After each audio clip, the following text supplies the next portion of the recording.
नमस्कार। SDF live India में आपका स्वागत है और आपके साथ मैं हूं गौरव सिन्हा। 7 चरणों में होने वाले चुनावी महाभारत के लिए जहां अखाड़ा सज चुका है, वहीं बिहार के सभी 40 अखाड़े में कूदने वाले पहलवानों के नामों पर भी धीरे धीरे सहमति बनती जा रही है। पहले चरण में होने वाले लोकसभा चुनाव को लेकर आज नामांकन की प्रक्रिया भी शुरू हो चुकी है, लेकिन अभी तक आधिकारिक तौर पर ना ही महागठबंधन के प्रत्याशियों का नाम सामने आया है और ना ही एनडीए के सभी घटक दलों ने अपने अपने उम्मीदवारों के नामों की घोषणा की है। बावजूद इसके आने वाले 24 से 72 घंटे के अंदर यह तय हो जाएगा कि किस किस लोकसभा सीट पर महागठबंधन और एनडीए के कौन कौन उम्मीदवार होंगे। वैसे महागठबंधन में अभी तक सीट शेयरिंग का फॉर्मूला शायद तय नहीं हुआ है, लेकिन बताया जा रहा है कि गरीब और जरूरतमंदों के रहनुमा कहे जाने वाले मधेपुरा के पूर्व सांसद राजेश रंजन उर्फ पप्पू यादव के द्वारा दिल्ली में जाकर कांग्रेस में अपनी पार्टी जाप का विलय कर देने के बाद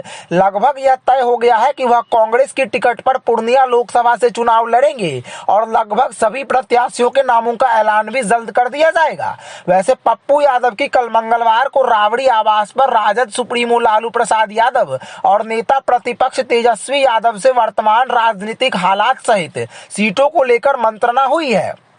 कहा जा रहा है कि जदयू के द्वारा दिनेश चंद्र यादव को जब एक बार फिर मधेपुरा सीट से चुनावी जंग में उतारे जाने का लगभग ऐलान कर दिया गया है, तो पप्पू यादव को मधेपुरा से चुनावी मैदान में उतारा जा सकता है। लेकिन पप्पू यादव ने जब पहले ही कह दिया है कि वह मर जाना पसंद करेंगे, लेकिन पूर्णिया छोड़ना पसंद नहीं करेंगे, तो ऐसे में समझा जा रहा है कि पप्पू यादव भी पूर्णिया से इंडिया गठबंधन की ओर से चुनावी बैतरनी पार करने की कोशिश करेंगे। हालांकि जब तक इंडिया गठबंधन के उम्मीदवारों का आधिकारिक तौर पर ऐलान नहीं किया जाता है, तब तक स्पष्ट तौर पर कहना मुश्किल है कि कांग्रेस, राजद और लेफ्ट के कौन कौन उम्मीदवार कहां-कहां से चुनावी ताल ठोकेंगे। राजनीति में कब क्या हो जाए यह कहना तो बहुत मुश्किल है, लेकिन अभी तक जो तस्वीर उभर कर सामने आ रही है उसके मुताबिक एनडीए के सभी घटक दलों के उम्मीदवार लगभग तय कर लिए गए हैं। पटना से लेकर दिल्ली तक चल रहे महामंथन के बाद लगभग सभी सीटों के प्रत्याशियों के नाम पर सहमति बन चुकी है। बताया जा रहा है कि बीजेपी के द्वारा बेतिया से जहां संजय जायसवाल के नाम पर सहमति बनी है,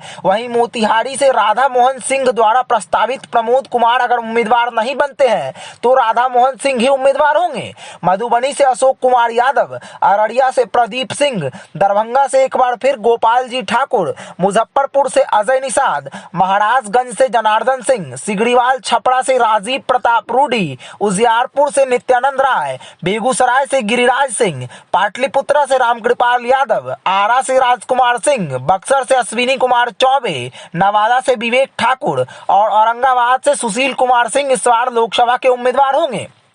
पटना साहिब से रविशंकर प्रसाद और ऋतुराज सिन्हा के नाम पर जीत कायम है। संभव है कि बहुत जल्द दोनों में से किसी एक के नाम पर अंतिम मुहर लग जाएगी। सासाराम में भी ललन पासवान और शिवेश राम के नाम पर मंथन जारी है, लेकिन बहुत जल्द वहां भी नाम तय कर लेने जाने की उम्मीद है। बात अगर जदयू की करें तो जहानाबाद से चंद्रशेखर प्रसाद चंद्रवंशी, नालंदा से कौशलेंद्र कुमार, बांका से गिरधारी यादव, सिवान से रामसेवक सिंह, गोपालगंज से आलोक कुमार सुमन, पूर्णिया से संतोष कुशवाहा, कटिहार से दुलार चंद्र गोस्वामी, किशनगंज से मास्टर मुजाहिद आलम, सुपौल से दिनेश्वर कामत, झंझारपुर से रामपीड़ित मंडल, सीतामढ़ी से देवेश चंद्र ठाकुर और वाल्मीकि नगर से सुनील कुमार महतो के नाम पर सहमति बनने की बात सामने आ रही है। हाल ही में जेडीयू ज्वाइन करने वाली पूर्व बाहुबली सांसद आनंद मोहन की पत्नी और राजद से पाला बदलकर एनडीए खेमे में आए चेतन आनंद की मां लवली आनंद को शिवहर, जबकि जेडीयू के पूर्व राष्ट्रीय अध्यक्ष ललन सिंह को एक बार फिर मुंगेर लोकसभा का प्रत्याशी बनाया गया है।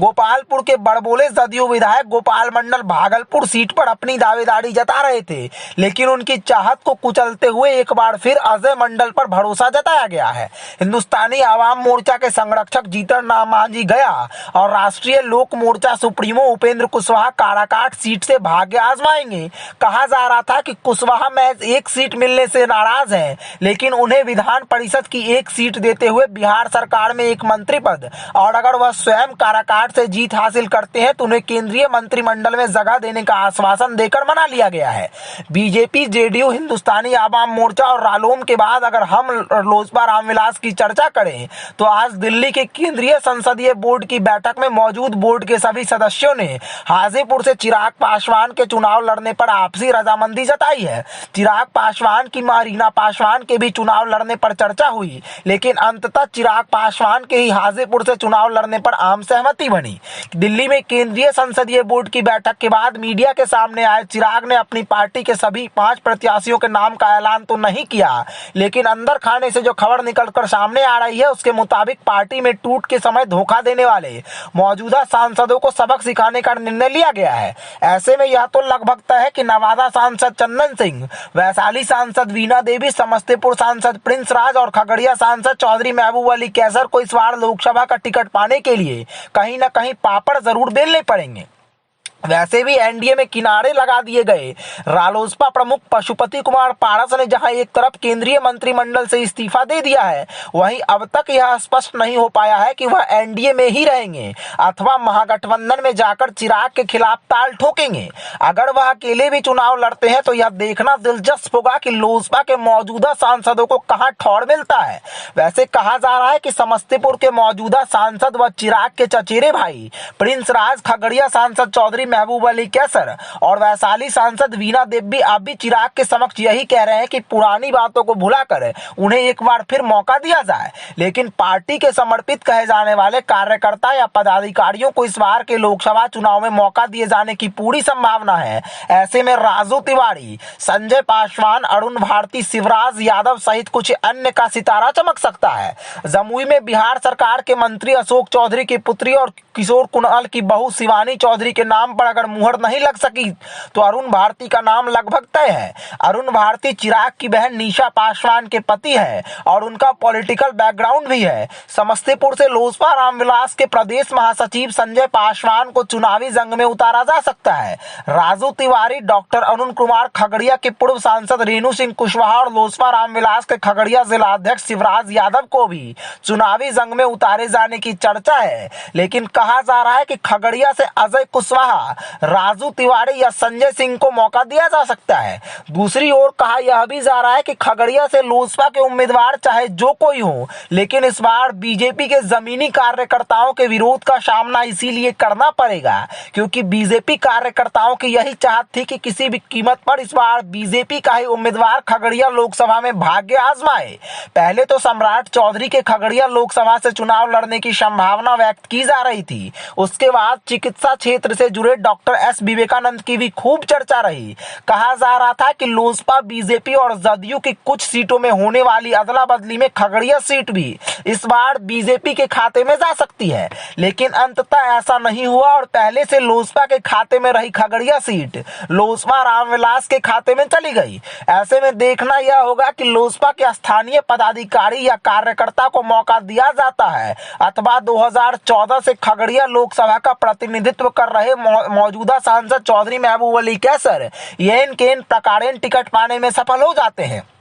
लेकिन खगड़िया में जिस तरह की स्थिति बन रही है उसके मुताबिक यह कहा जा सकता है कि लोजपा के स्थानीय कार्यकर्ता या पदाधिकारी को टिकट नहीं देकर अगर पैराशूट कैंडिडेट को चुनावी जंग में उतारा गया तो एनडीए को भारी कीमत चुकानी पड़ेगी। वैसे आज खगड़िया में आयोजित जिला मीडिया कार्यशाला में पहुंचे बीजेपी की प्रदेश प्रवक्ता और नवमनोनीत एमएलसी अनामिका सिंह का भव्य स्वागत किए जाने के पश्चात बीजेपी के स्थानीय कार्यकर्ताओं सहित बीजेपी के अलौली विधानसभा संयोजक विजय यादव का कहना था कि यह बात सही है कि खगड़िया में बीजेपी का कैंडिडेट नहीं होने से स्थानीय कार्यकर्ताओं में मायूसी और आक्रोश है, लेकिन इस बार हम लोगों का लक्ष्य 400 के पार का है। इसीलिए किसी भी कीमत पर अपने अपने गमों को भुलाते हुए हम लोग लोजपा प्रत्याशी का समर्थन करेंगे और अन्य जगहों की तरह खगड़िया में भी मजबूती के साथ सामने आने वाले प्रत्याशी का समर्थन करेंगे। बहरहाल अब देखना दिलचस्प होगा कि इंडिया गठबंधन की ओर से सीट बंटवारे और प्रत्याशियों के नाम की घोषणा होने से पहले एनडीए के सभी घटक दलों के